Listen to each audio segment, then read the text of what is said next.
Penanganan kasus pembunuhan Vina dan Eki di Cirebon tahun 2016 silam memasuki babak baru. Usai rampung pelimpahan berkas tersangka Peggy Setiawan ke Kejaksaan Tinggi Jawa Barat, Polda Jawa Barat menegaskan kesiapannya menghadapi pra-peradilan yang diajukan oleh kuasa hukum Peggy Setiawan, termasuk komitmen Polri untuk siap diuji di pengadilan.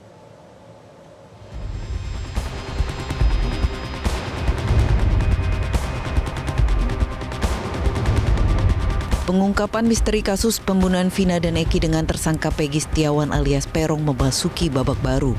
8 tahun silam kasus ini berlalu, rupanya tak membuat penyidik Polda Jawa Barat menyerah, terlebih setelah kasus pembunuhan Vina dan Eki ramai menjadi perbincangan publik, baik di kalangan praktisi hukum, kalangan akademis, hingga pegiat media sosial dan netizen yang tak jarang menilai adanya kejanggalan dalam penanganan kasus ini, mulai dari penyidikan hingga proses peradilan.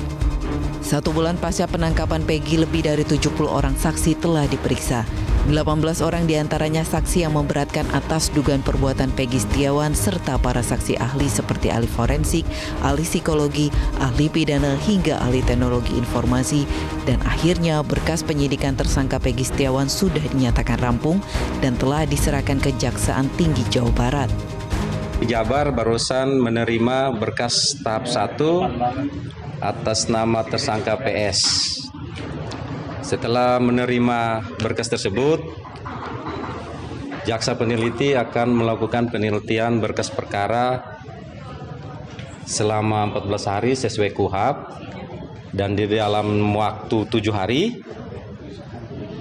jaksa akan memberikan sikap terhadap berkas perkara yang telah dikirim tadi. Pelimpahan berkas tersangka Peggy Setiawan ke Kejaksaan Tinggi Jawa Barat menepis stigma publik atas kinerja penyidik dalam penanganan kasus pembunuhan Vina, sehingga keseriusan polisi tidak diragukan lagi.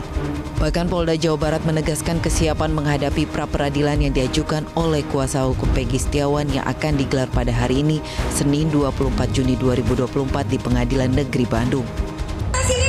Kami akan menghadapi gugatan sidang pra-peradilan yang diselenggarakan terhadap gugatan penetapan tersangka PS. Tentu kami telah menyiapkan tim dari kuasa hukum Polda Jawa Barat. Kini beban penuntasan kasus ini berada di tangan lembaga peradilan. Kuasa hukum Peggy bahkan meminta Kejaksaan Agung, Komisi Yudisial, dan Mahkamah Agung untuk melakukan pemantauan sekaligus pengawasan baik dalam hal pemeriksaan berkas maupun persidangan pra-peradilan. Tentu kita sepandangan dengan itu, ya. Kita tentu harus melakukan penelitian terhadap berkas perkara nantinya, ya, terhadap tersangka, dan barangkali siapa saja harus kita lakukan secara cermat, secara lengkap, dan di atas prinsip-prinsip profesionalitas, transparan, dan akuntabel. Hingga kini Polri mengklaim telah mengantongi bukti yang kuat untuk memidanakan Peggy alias Peron, tersangka kasus pembunuhan Vina dan Eki di Cirebon tahun 2016 silam. Atas dasar itulah Polri menolak pengajuan gelar perkara yang diminta kuasa hukum Peggy karena berkas penyidikan kasus Peggy dinilai sudah cukup. Kini publik menanti komitmen Polri untuk siap diuji di pengadilan, termasuk gerak cepat dari penyidik Polda Jawa Barat untuk bisa membuktikan hasil kerjanya dalam persidangan nanti, karena nama besar Korps Bayangkara lah yang menjadi taruhannya. Tim Liputan Metro TV. Jelajahi cara baru mendapatkan informasi. Download Metro TV Extend sekarang.